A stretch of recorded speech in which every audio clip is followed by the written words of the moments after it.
इतिहास गवाह है कि एक वकील ने अपने क्लाइंट को बचाने के लिए किसी भी हद तक जा सकता है। लेकिन क्या आपने कभी ऐसे वकील के बारे में सुना है जिसे अपने क्लाइंट की बेगुनाही साबित करने के लिए सबूत नहीं बल्कि अपनी जान की पेश कर दी? नमस्ते दोस्तों, आज की कहानी किसी फिल्मी ड्रामे से कम नहीं है।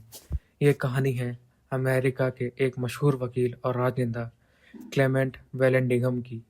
एक ऐसा आदमी जो अपनी बात साबित करने के लिए इतना जुनूनी था कि उसने एक ऐसी गलती कर दी जो इतिहास बन गई।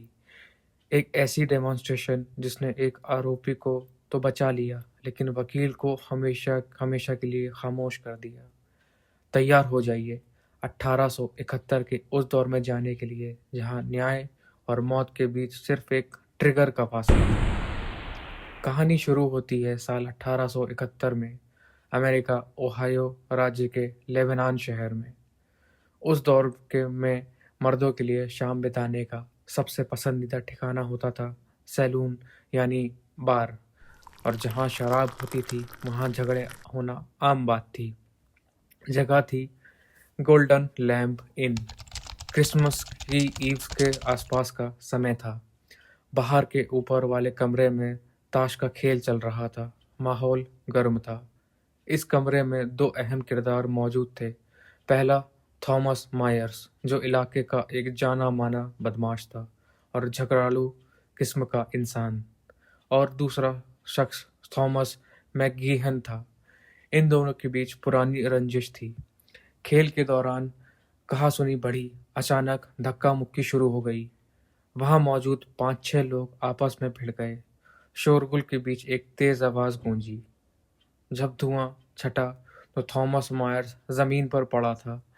उसके पेट में गोली लगी थी। कुछ ही देर में उसकी मौत हो गई। पुलिस ने तुरंत कार्रवाई की और थॉमस मैकगीहन को हत्या के आरोप में गिरफ्तार कर लिया। सबका मानना था कि भीड़ का फायदा उठाकर मैकगीहन ने ही मायर्स को गोली मार दी है। ये एक open and shut murder case लग रहा था।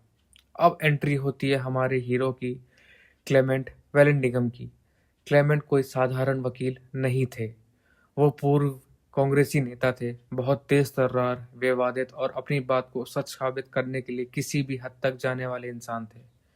जब कोई और वकील मैकगीहन का केस लेने को तैयार नहीं था, क्लेमेंट ने ये जिम्मा उठाया।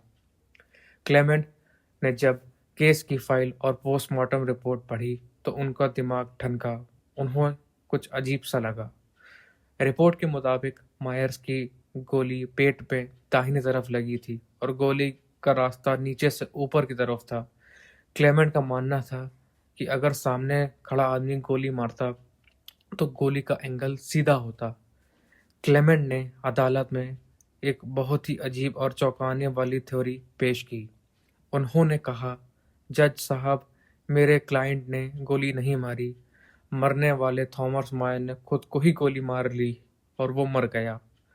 अदालत में लोग हंस पड़े। भला कोई झगड़े के बीच खुद को गोली क्यों मारेगा? क्लेमेंट की दलील थी, मायर्स झगड़े के दौरान अपनी जेब से अपनी पिस्तौल निकाल रहा था ताकि वो किसी और को मार सके, लेकिन हड़बड़ी में पिस्तौल उनकी पतलून में फंस गई, ट्रिगर दब गया और गोली उन्हें ही लग गई। ये एक एक्सीडेंट था, मर्डर नहीं। लेकिन दिक्कत ये थी कि जूरी को इस बात पर बिल्कुल यकीन नहीं हो रहा था। उन्हें लग रहा था कि क्लेमेंट सिर्फ एक अमीर वकील है जो अपने क्लाइंट को बचाने के लिए कहानियां बना रहे हैं। केस हाथ से निकलता जा रहा था। क्लेमेंट को पता था कि उन्हें कुछ बड़ा करना होगा। तारीख थी 16 जून 1871। अगले दिन कोर्ट में अंतिम बहस होनी थी। क्लेमेंट तनाव में थे। वह उसी होटल गोल्डन लैम्प के अपने कमरे में गए जहां वो रुके थे। उनके साथ ही वकील भी थे। क्लेमेंट ने तय किया कि कल कोर्ट में वो सिर्फ बोलेंगे नहीं बल्कि इस सीन का डेमो करके भी दिखाएंगे। वो अपने साथियों को समझाने लगे कि यह हादसा कैसे हुआ होगा। डेमो के लिए उन्होंने मेज पर 2 बंदूकें रखी। ध्यान दीजिएगा दोस्तों, ये वही पल था जहां किस्मत ने खेल खेला।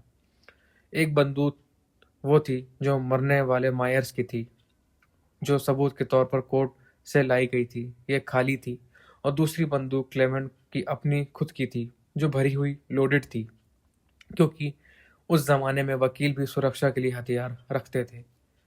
बातों में क्लेमेंट ने मेज से एक बंदूक उठाई। वो इतने जोश में थे कि उन्हें एहसास ही नहीं हुआ कि उन्होंने गलती से अपनी भरी हुई बंदूक उठा ली है।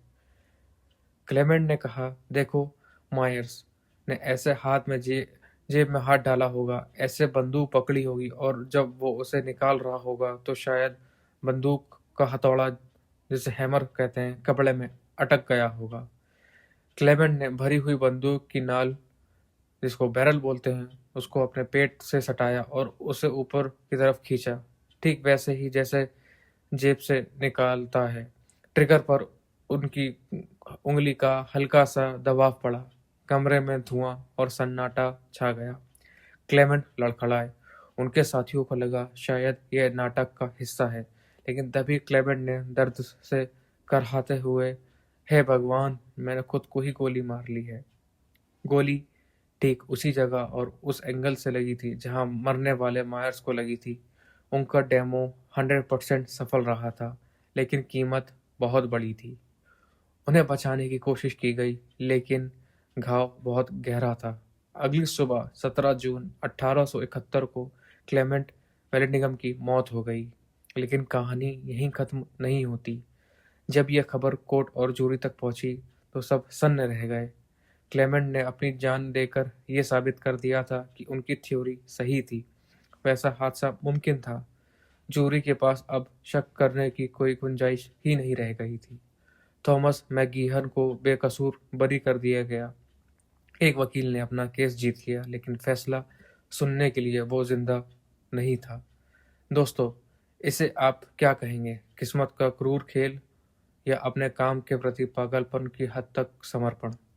क्लेमेंट वेलिंगटन इतिहास के वो वकील बन गए जिनकी आखिरी दलील उनकी अपनी मौत थी। आपको ये कहानी कैसी लगी? कमेंट्स में ज़रूर बताएं। ऐसे ही अनसुनी अदालती कहानियों के लिए चैनल सब्सक्राइब करना ना भूलें। मिलते हैं अगली वीडियो में। धन्यवाद।